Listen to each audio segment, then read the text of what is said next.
Grâce. D'abord, je vous remercie pour cette réponse massive à mon invitation pour vous parler de sujets qui nous concernent tous. Et comme je l'ai dit aujourd'hui,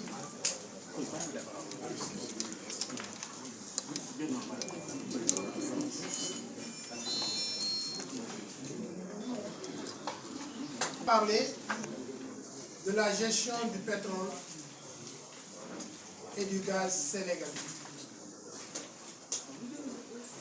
D'abord, il faudrait expliquer que le pétrole est une ressource non renouvelable. Le pétrole et le gaz se sont formés des milliards d'années.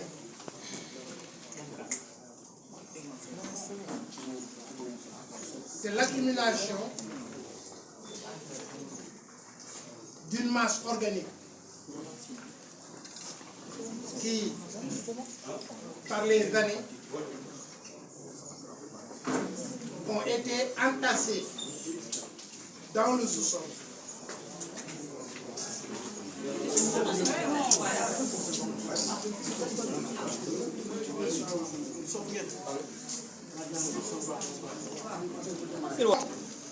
En tant que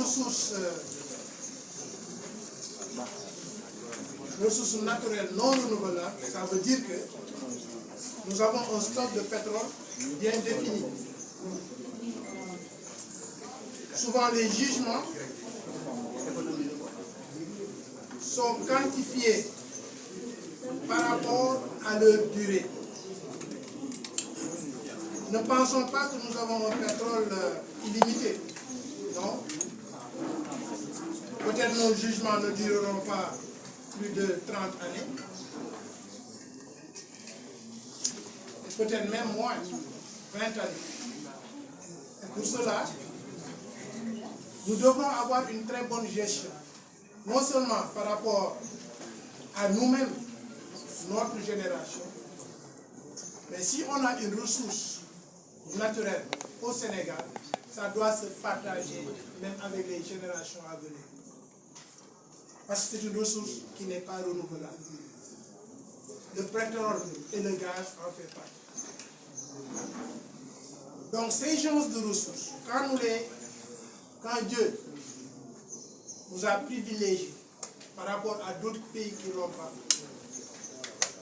que nous avons trouvé aujourd'hui dans le sous-sol marin, nous devons être très prudents par rapport à la gestion. C'est pourquoi aujourd'hui cette conférence de presse va s'adresser uniquement à cette gestion de notre ressource que nous partageons tous, qui appartient à tous les Sénégalais, même ceux des générations à venir. Je vais lire un texte, parce que moi je prépare mes conférences de presse, et en plus je vais faire un ramassé en Wolof, un résumé de tout ce que je dirai. Maintenant, vous savez, moi je suis un scientifique. C'est pourquoi je vais vous donner des références, des sources de mes informations, mais aussi des tableaux pour vous montrer la pertinence de mes propos.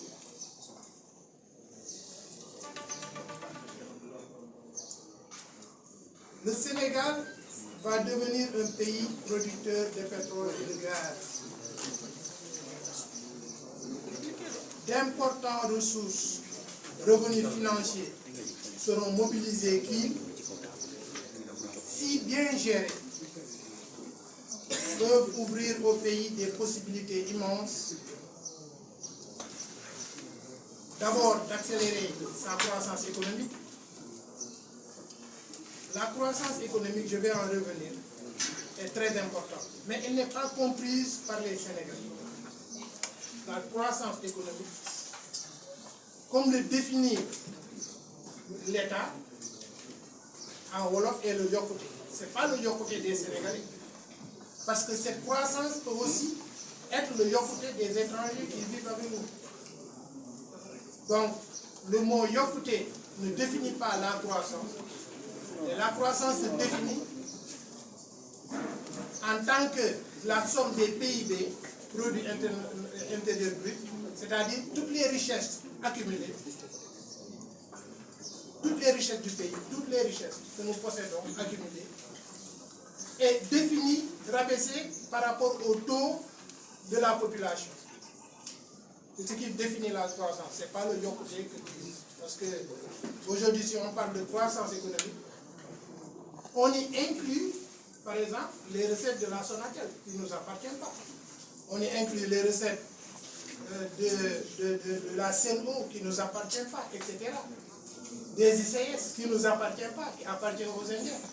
Donc, les richesses produites au Sénégal ne constituent pas le yokkute du Sénégalais. Au contraire. Donc, le Sénégal va devenir un pays producteur et des possibilités immenses d'accélérer sa croissance économique, surtout dans le domaine des investissements publics. Aujourd'hui, non seulement les autorités sénégalaises ne sont pas préparées à cet enjeu économique majeur, mais pire encore, la mise en place du cadre de gestion des revenus pétroliers et gaziers du pays est toujours dans le tâtonnement ou en cours. Alors que les premiers barils sortiront du fond de l'océan dans quelques mois. Je voudrais ici alerter mes compatriotes sénégalaises et sénégalais et l'opinion internationale sur les manquements et l'inaptitude du gouvernement du président Macky Sall constatés dans les divers aspects des cadres réglementaires et institutionnels pour une bonne prise en charge de la gouvernance de nos ressources pétrolières et gazières. Je ne dérogerai pas à la règle. Ainsi, je propose ici des recommandations sur la manière dont il pourrait être corrigé pour éviter à notre pays le désespoir de notre peuple. En effet, dans la bouche de tous les Sénégalaises et Sénégalais, il est souvent entendu que nous allons avoir des ressources pétrolières et gazières et le Sénégal deviendra riche. Ça, c'est une illusion. Ce n'est pas la réalité. Donc, le désespoir de l'attente, c'est que tout le monde attend. Tout le monde attend les recettes. Et tout le monde se prépare par rapport à son projet. Chaque individu, chaque Sénégalais se prépare par rapport à son projet individuel ou collectif, ou dans son village ou dans son quartier, en pensant que les ressources gazières et minières vont impacter ces localités. Ça, c'est une illusion. Et je vais le démontrer plus tard. C'est ce qu'ont connu, par exemple, le Ghana. Si on prend l'exemple du Ghana. Le Ghana, depuis 2010, commence la production de son pétrole et de son gaz. Aujourd'hui, le Ghana est à genoux. Et je vais vous dire pourquoi. La Tanzanie, la même chose.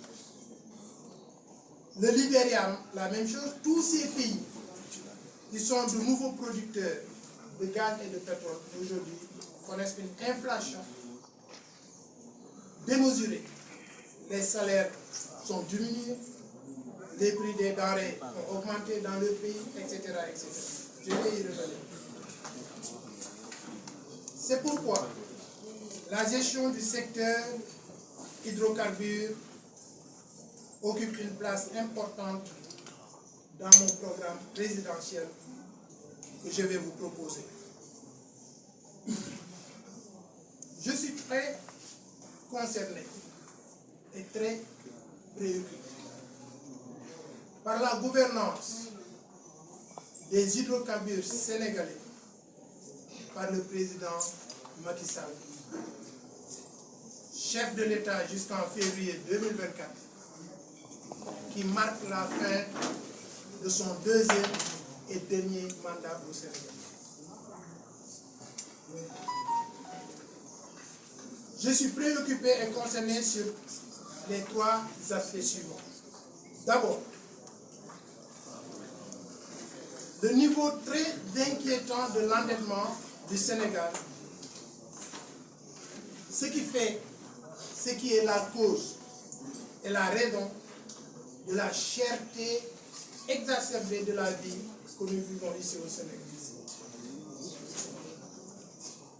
Cette situation est sans précédent au Sénégal. Le niveau auquel nous sommes en termes d'inflation est sans précédent au Sénégal depuis l'indépendance. On n'a jamais vécu dans ce pays,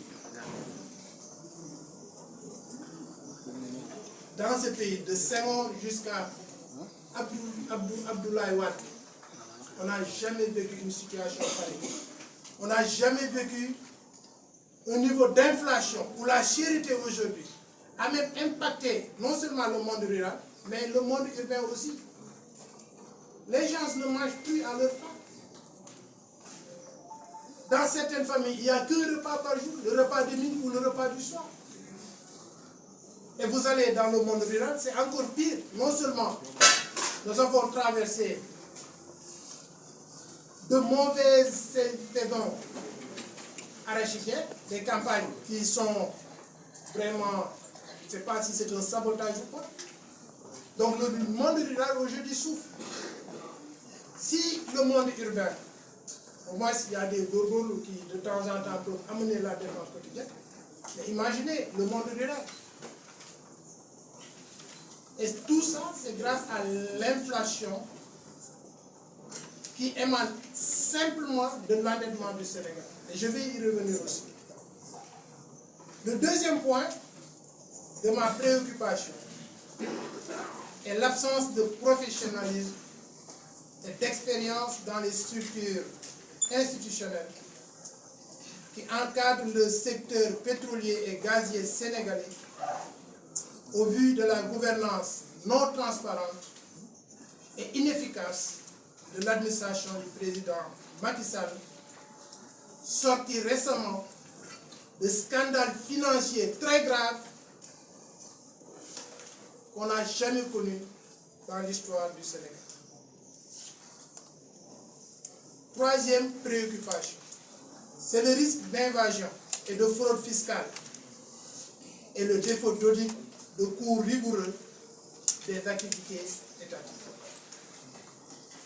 Maintenant, j'ai parlé du premier point, c'est le niveau d'endettement du Sénégal. Et ça, ce sont les chiffres réels. Moi, je ne sais pas, le président, lors de son interview avec El Hadj Hassan, où il a pris ces chiffres. Nous avons les chiffres, nous avons les vrais chiffres qui sont connus. C'est des chiffres qu'on trouve dans presque tous les sites des organismes internationaux, la Banque mondiale, le FMI, même le ministère français des Finances. En 2021, dernière évaluation du régime de Macky Sall, le montant du budget de la dette était de 9 milliards 478 milliards. ce qui fait 14,45 milliards d'euros. Moi, je vous donne les vrais chiffres. Si un président de la République n'est pas en mesure de connaître les chiffres économiques de son propre pays, ça veut dire qu'il a lâché peut-être une partie de la gestion de l'administration, de la gouvernance, pour continuer ses promenades dans le pays. Donc, ceci représente le montant de la dette. Et écoutez bien, le chiffre que je vous ai donné en 2021 représente le montant de la dette le plus élevé des 23 dernières années de l'histoire du Sénégal. C'est à ce point que l'endettement du Sénégal m'inquiète. Rapporté au nombre d'habitants, cela correspond à un endettement de 561 492 francs, soit 856 € que chaque citoyenne et chaque citoyen sénégalais doit aux créanciers du président Macky Sall. Vous tous, vos enfants, vos parents, vos amis, chacun de nous, Sénégalaises et Sénégalais, doit aujourd'hui 561 492 rapportés à l'année 2021. En 2021, parce qu'il a encore pris beaucoup de dettes, et 2021 jusqu'à présent.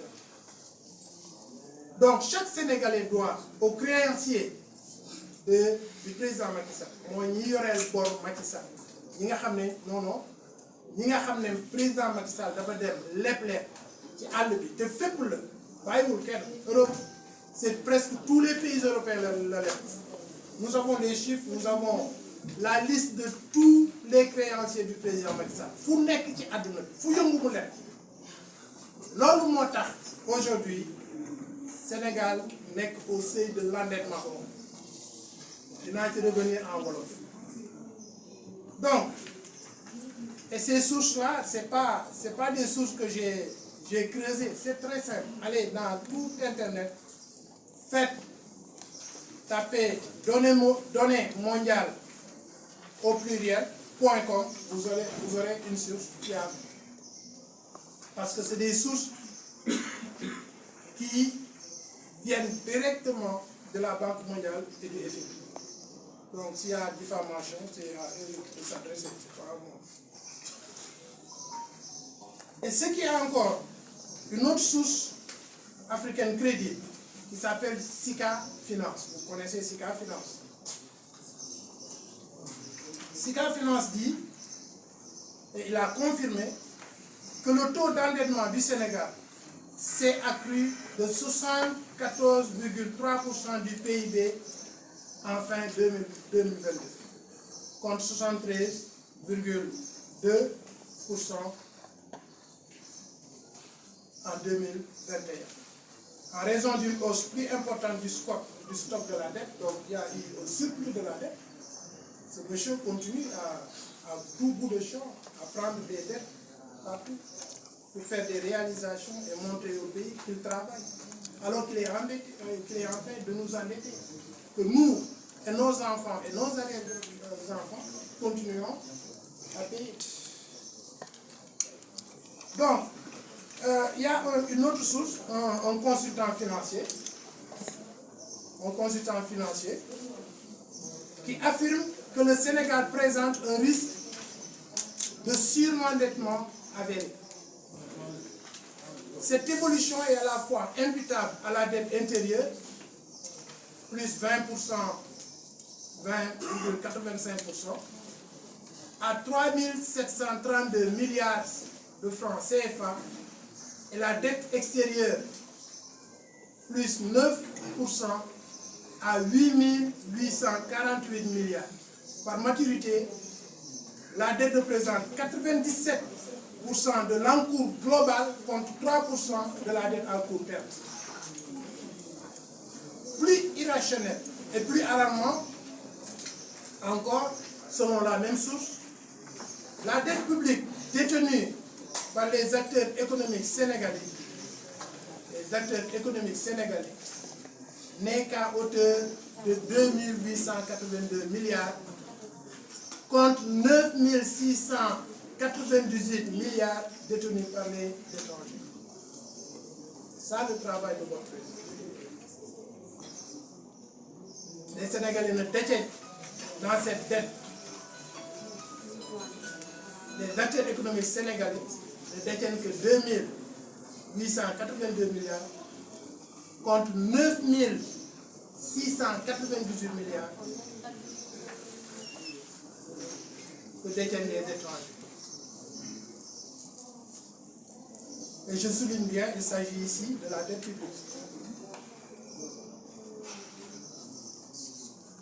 Maintenant, vous allez vous demander d'où viennent les créanciers du président Macky Sall. C'est très simple. Sur cette somme que je vous ai donnée, 54% sont payés, doivent être repayés en euros, donc ça appartient à qui? Aux Européens. Et je dis c'est presque toute la totalité, la totalité des pays européens. Nous le devons, nous Sénégalais, nous le devons de l'argent. Le président est allé pour faire ses réalisations et dire que c'est un bon travail. Si on l'avait donné à un doctorant en économie autant d'argent, il aurait fait plus que ce que le président Macky Sall a fait sur cette année.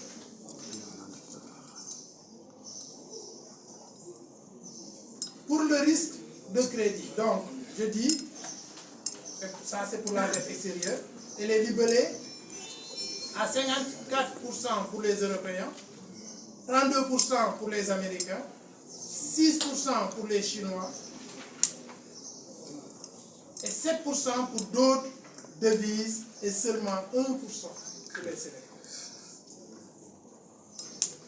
Donc tout l'argent que le président a prêté, il ne devrait rembourser aux acteurs sénégalais que 1% sur les 9 000 milliards que je vous ai dit, 9 000 milliards et poussières que je vous ai dit.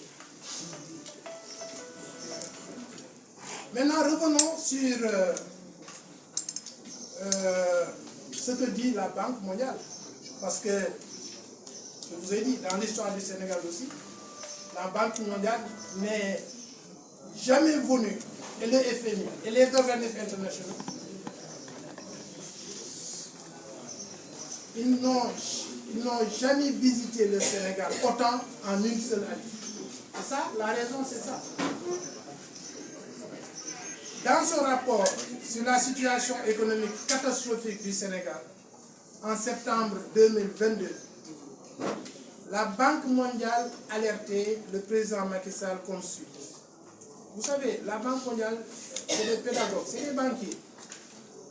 Ils viennent vous applaudir, bon, vous avez fait des progrès ici et là, mais dans le fond, si vous lisez le rapport de la Banque mondiale, c'est-à-dire lire entre les lignes de la Banque mondiale, vous allez comprendre que c'est une alerte que la Banque mondiale donnait au président de la République.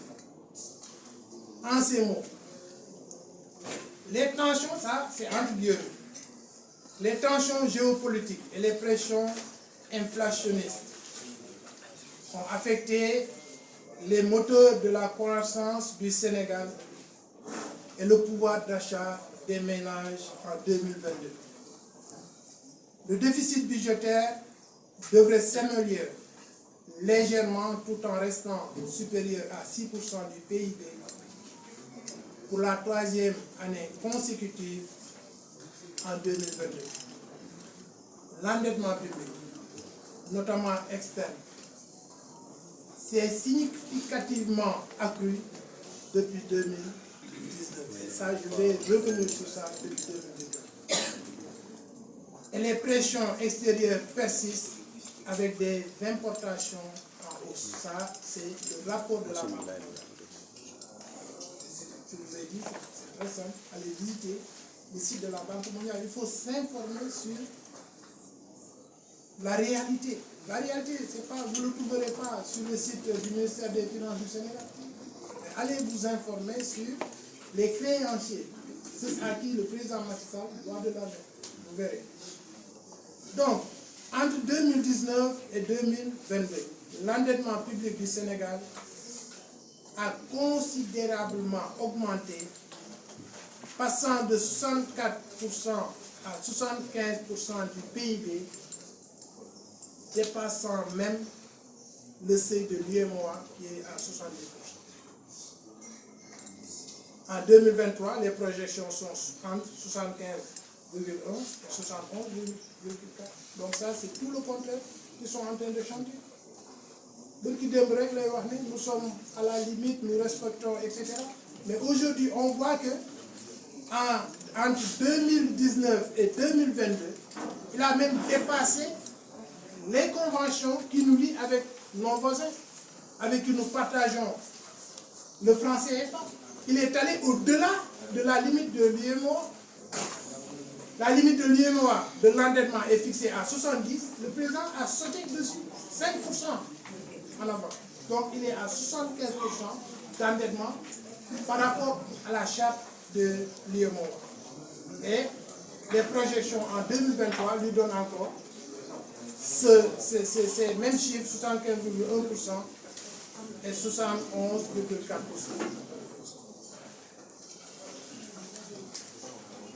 Et ceci, je pense que c'est simplement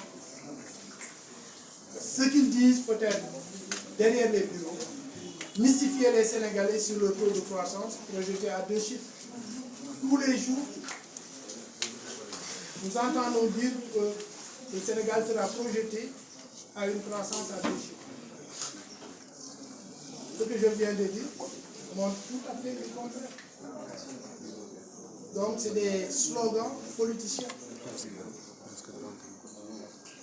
Maintenant, venons sur ce que le FMI pense du Sénégal. Une équipe du Fonds monétaire international, le FMI, basée à Washington, d'ici, dirigée par M. Edward Gemayel, a effectué une mission du 29 septembre au 6 octobre pour faire le point réel sur l'évolution récente de l'économie sénégalaise.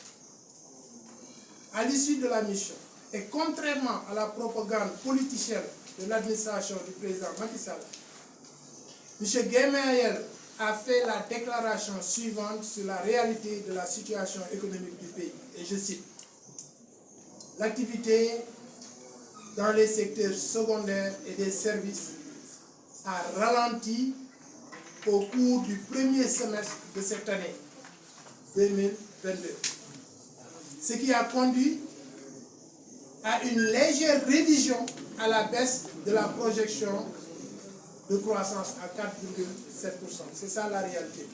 4,7%. On n'est pas à 6%, comme il le chante.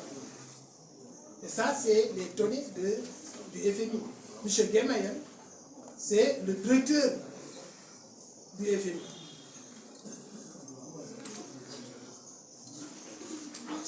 Et il continue, et je cite toujours: cependant, l'inflation au Sénégal a atteint un niveau record sur plusieurs décennies. C'est-à-dire l'inflation que nous vivons aujourd'hui au Sénégal avec le président Macky Sall n'a jamais eu lieu depuis le président Senghor. Vous vivez la cherté de la vie qu'on n'a jamais connue depuis le président Senghor.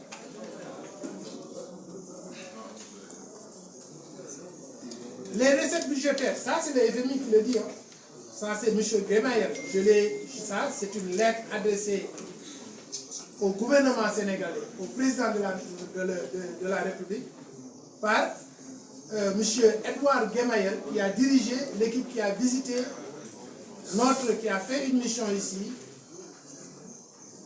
du 29 septembre au 6 octobre 2022. Il dit: l'inflation au Sénégal, l'inflation que nous vivons, sur l'inflation, dundu bu cher, nee na dund bu cher ce que nous vivons au Sénégal est un niveau record sur plusieurs décennies.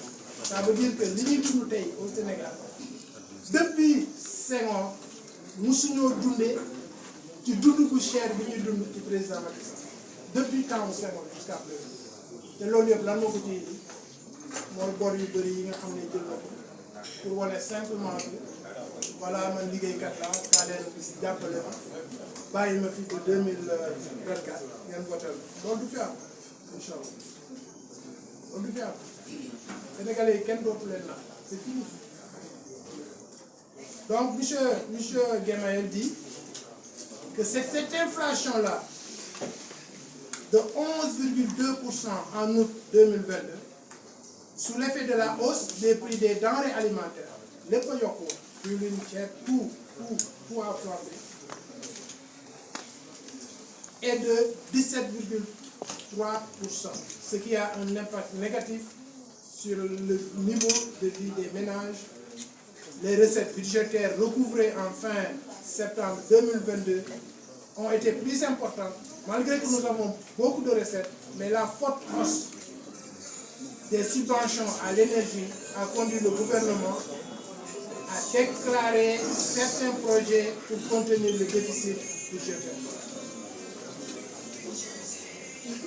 Bien que le projet de budget pour 2023 prévoit une réduction du déficit budgétaire, les efforts d'assainissement sont insuffisants compte tenu des contraintes fortes de financement et de la vulnérabilité, autant pour moi, croissante de la dette publique. Fin de citation. Donc, en analysant la situation économique effrayante du pays, de nombreux acteurs et consultants internationaux impartiaux s'accordent sur le fait que les revenus des hydrocarbures sénégalais ne pourront pas transformer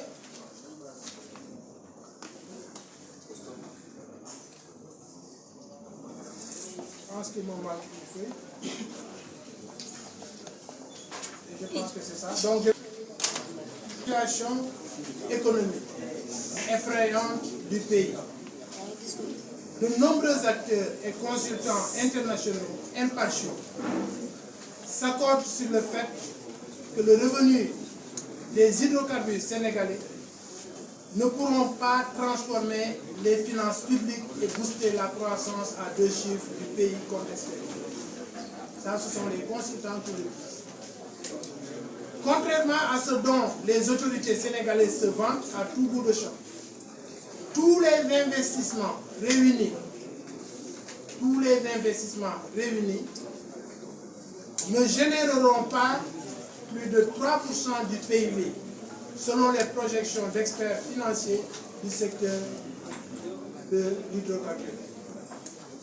Cette situation est illustrée par la cherté de la vie sans précédent, conséquence de l'endettement très élevé du Sénégal, une situation délétère qui va projeter le Sénégal dans le syndrome de la malédiction de la pré-ressource qu'ont connu le Ghana, le Libéria, la Tanzanie, tous nouveaux pays producteurs de pétrole et de gaz, aujourd'hui économiquement à genoux. Maintenant, sur le dossier de presse que je vous ai donné, je vous ai détaillé comment est-ce que le Ghana est parvenu à être à genoux.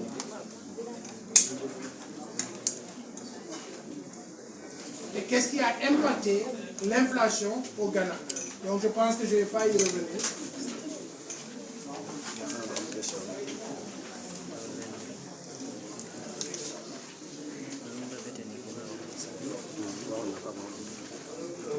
En tout cas, des experts qui ont analysé l'exemple du Ghana. L'exemple du Ghana est très important. Je vous ai cité le Ghana parce que le Sénégal est actuellement sur le même chemin. Les mêmes causes produisent les mêmes effets. Et ça, c'est le directeur de la Banque mondiale au Ghana, Youssouf Okrou, qui dit que pourquoi le Ghana, malgré qu'il soit un pays producteur, exportateur de pétrole, pourquoi le Ghana aujourd'hui est à genoux? Pourquoi les Ghanéens ne vivent pas des recettes de la production d'hydrocarbures? Pourquoi la vie est très chère au Ghana? C'est le directeur de la Banque mondiale au Ghana qui dit, il s'appelle Youssouf Okrou, que le gouvernement du Ghana n'avait pas les compétences pour surveiller véritablement l'exploitation de ces ressources pétrolières et déterminer avec précision la part de leur revenu. Aujourd'hui, affecté par une crise sans précédent, le Ghana a demandé aux grandes sociétés minières de vendre à la Banque centrale ghanéenne de l'or afin de constituer des réserves de lingots qui serviront à importer du carburant. Le Ghana, producteur de pétrole, à cause de l'incompétence de l'administration ghanéenne, aujourd'hui, malgré la production et l'exportation du pétrole, le Ghana importe du pétrole. Et encore ce qui est pire, c'est que toute importation est payée en lingots d'or parce que le cédis est à terre. C'est la monnaie la moins performante selon Bloomberg. Et ceci, c'est quoi? C'est dû simplement à une incompétence d'une administration. Maintenant, aujourd'hui, au vu de l'état de l'endettement du Sénégal, le président Macky Sall a mis le pays sur la même trajectoire que le Ghana. Un bouleversement économique qu'est le Sénégal. Il a tellement endetté le Sénégal au point d'avoir violé les chartes de l'UEMOA. Si rien n'est fait, suivant l'exemple du Ghana, de la Tanzanie et du Libéria, pour mauvaise gestion et malgouvernance, les mêmes causes produiront toujours les mêmes effets.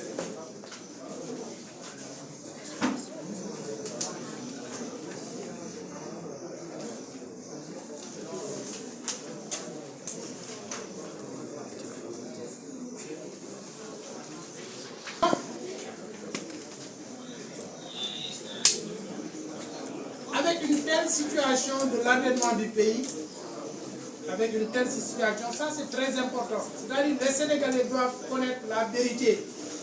Ce n'est pas ce qu'on nous chante. En fin de semaine dernière, nous avons vu le président de la République, qui ne connaît même pas les chiffres. Moi je ne sais pas, il est entouré par quel genre de conseillers financiers. Derrière là, réguler les chiffres, la réalité des chiffres sont qui nous parlent d'endettement de 14 000 milliards, etc. Mais les 14 000 milliards, comme il l'a dit que le Sénégal s'endette pour faire des investissements. D'accord, on est d'accord sur le principe d'endettement. Les États-Unis sont le pays le plus endetté du monde. Les États-Unis. Mais nous ne sommes pas comme les États-Unis. Les États-Unis, c'est un pays producteur, exportateur. Ils sont premiers en tout. Premier producteur de tabac, premier producteur d'arachide, premier producteur d'œufs, premier exportateur du monde, avant la Chine. Mais ceux-ci peuvent se permettre d'emprunter. Mais nous déjà, nous sommes un pays pauvre, très endetté. Nous faisons partie des PPTI. Sur les 255 pays que compte le monde, 25 pays, le Sénégal fait partie des 25 pays les plus pauvres et les plus endettés encore. Maintenant, nous avons un président qui vient, en plus de notre endettement dont nous souffrons, qui surendette encore le Sénégal pour faire des réalisations et expliquer aux Sénégalais qu'il est un travailleur. L'hormone en classe, on l'appelle autre chose que je ne veux pas dire ici, parce que j'ai du respect pour mon président quand même. Comment est-ce que le Sénégal soit à un niveau déjà d'endettement? Nous continuons jusqu'à présent de payer les dettes de Senghor et de Abdou Diouf. Le président Macky Sall vient, il dépasse non seulement Senghor, et ça c'est des tableaux qui vont nous le montrer.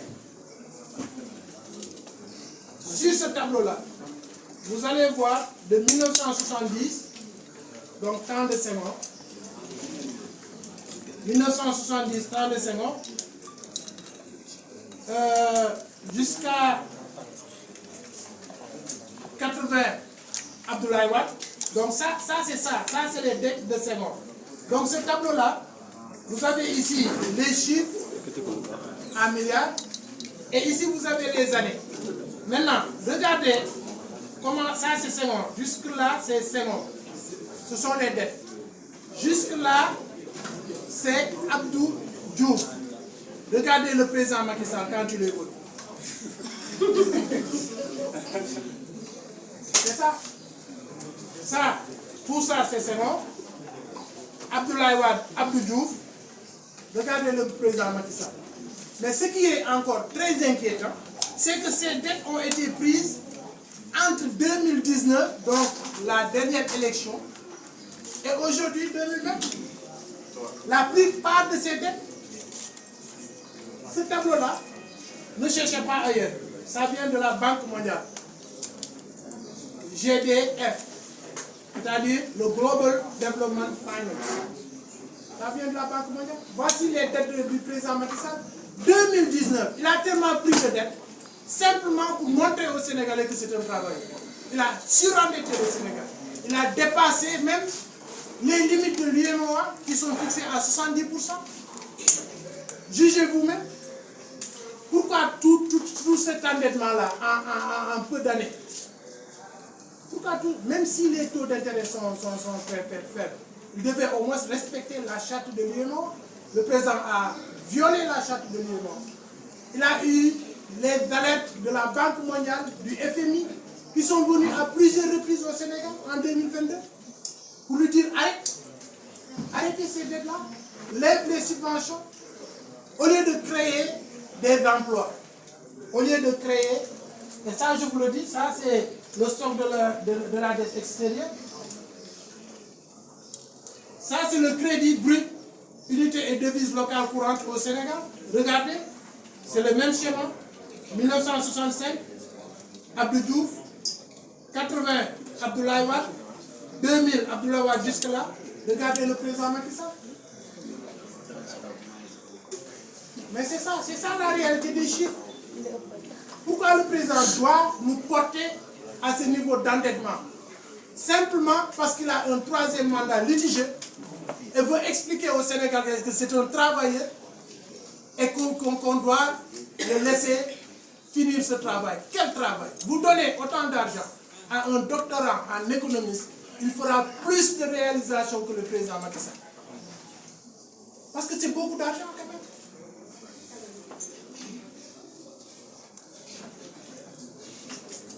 Je vais vous donner encore un autre tableau plus intéressant. Ça, c'est l'évolution de la dette au Sénégal en chiffres. Je vais vous parler de la dette par habitant. C'est-à-dire, il y a une petite nette qui est. Li nga xam ne yoreel nga ko Sénégal ci suñu président yi li ñu leb xam nga ñoom dañuy dem di leb ñoo xam fu ñuy dugal xaalis mais suñu lebee ba pare kuy fay du Sénégal seen impôt moo koy fay léegi seen impôt yooyu ak contribuable li ñu leen di dagg ci taxe salaire boo am dagg nañ ci taxe xaalis boobu yëpp la ñu nar a jël léegi fayee ko bor yi nga xam ne moom la ñu suñu président yi bàyyi. Vous pensez que ça c'est sérieux? Léegi xool leen ku ci nekk ci yéen lan la yore loon temps wu Abdoulaye Wade Abdou Diouf bi muy def Sénégalais bu nekk yore na 63 627